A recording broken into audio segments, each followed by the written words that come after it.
Today I learned that Disney's Frozen franchise has earned a staggering $14.1 billion in revenue. This impressive figure outshines other popular franchises such as Star Trek, Warcraft, Final Fantasy, and Superman. In fact, Frozen's revenue is more than the combined earnings of these franchises. The Frozen franchise consists of 2 animated films, various short films, and a Broadway musical.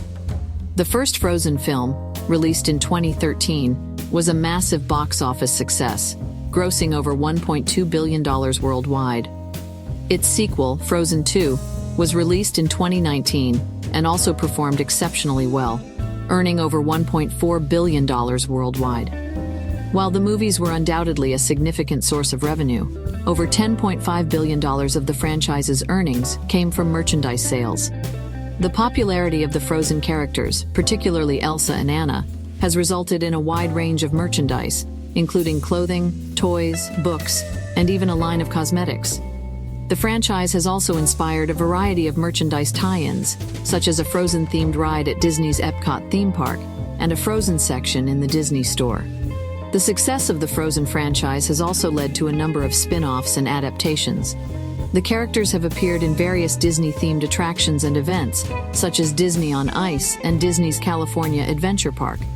In addition, there have been numerous books, video games, and other media based on the franchise.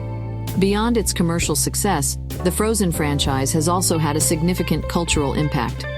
The movies, particularly the first film, were praised for their themes of sisterhood and empowerment. The song Let It Go, sung by Elsa in the first movie, became a pop culture phenomenon and won an Academy Award for Best Original Song. The franchise's success has also helped to fuel a resurgence in the popularity of musical films, particularly in the animation genre. Today I learned that Ariel, the beloved protagonist of Disney's animated classic The Little Mermaid, appears as an adult in the movie's sequel, The Little Mermaid 2: Return to the Sea. In the film, she gives birth to a daughter named Melody, making her the first and only Disney princess to become a mother. Released in 2000, The Little Mermaid 2: Return to the Sea takes place 12 years after the events of the first movie. Ariel and her human prince Eric are now the parents of a curious and adventurous young girl named Melody. Despite Ariel's warnings, Melody is drawn to the sea and longs to explore it like her mother once did. Ariel's role in The Little Mermaid 2: Return to the Sea is much different from her portrayal in the original film.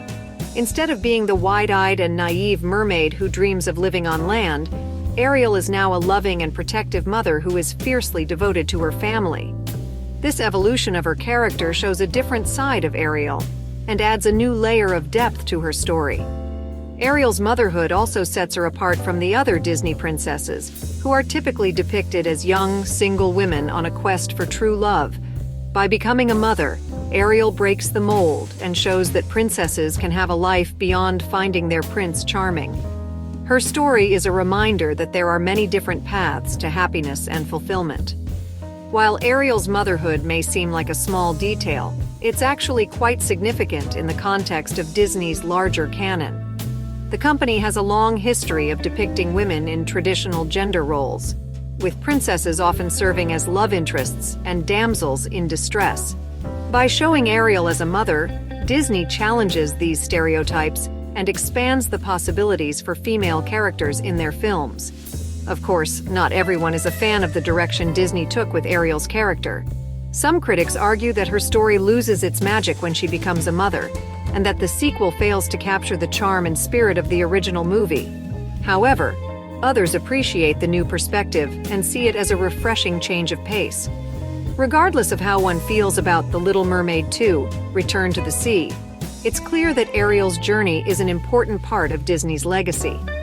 By breaking the mold and becoming a mother, she sets a new standard for what it means to be a Disney princess. Her story shows that women can have fulfilling lives and relationships outside of traditional gender roles, and that there is no one right way to be a princess. Today I learned that voice actress Kathryn Beaumont brought to life one of Disney's most iconic characters, Alice from Alice in Wonderland, not just once but twice in her lifetime. First, at the tender age of 13, she voiced Alice for the 1951 animated film, and more than 5 decades later, at age 64, she reprised the role for the popular video game franchise Kingdom Hearts. Beaumont's work as Alice is just one of many highlights in her long and illustrious career as a voice actress. Born in London in 1938, she moved to the United States with her family as a child and quickly found her way into show business.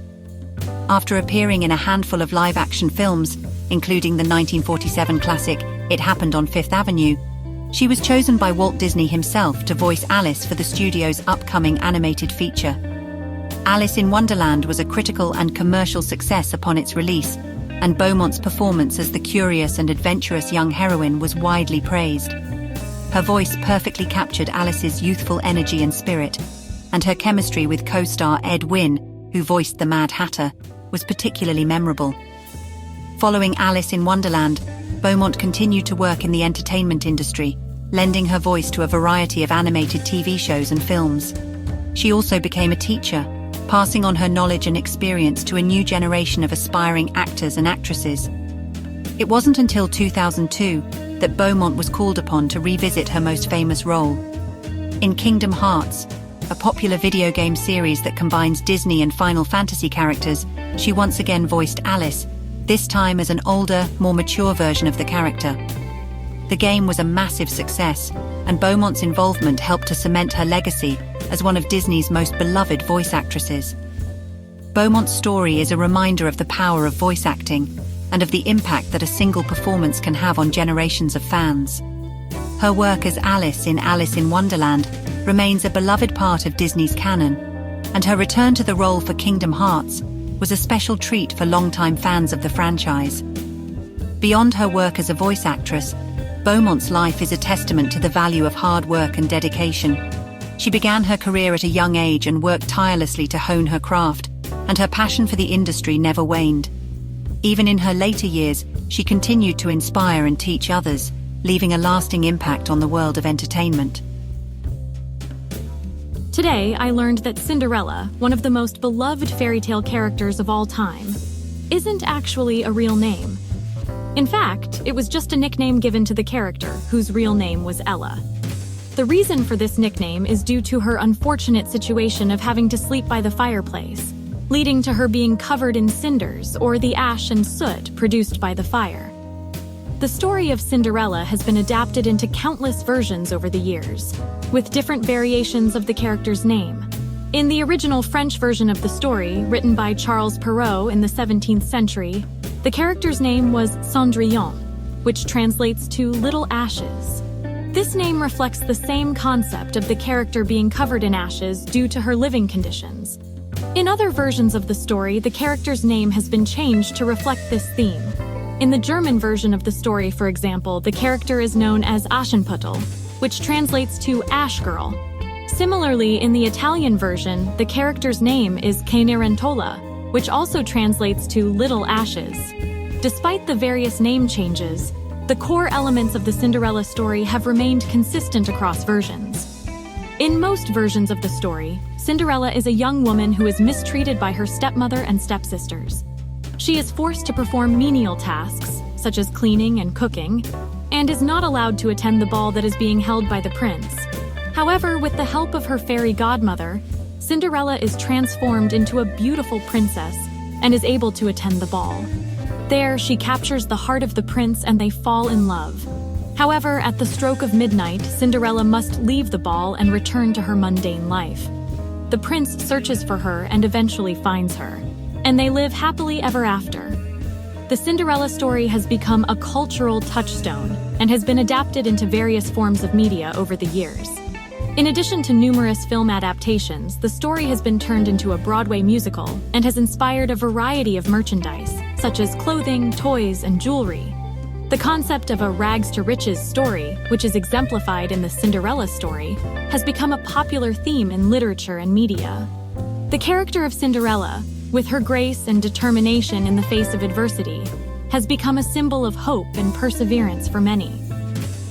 Please like and subscribe for more videos like this one. Thank you.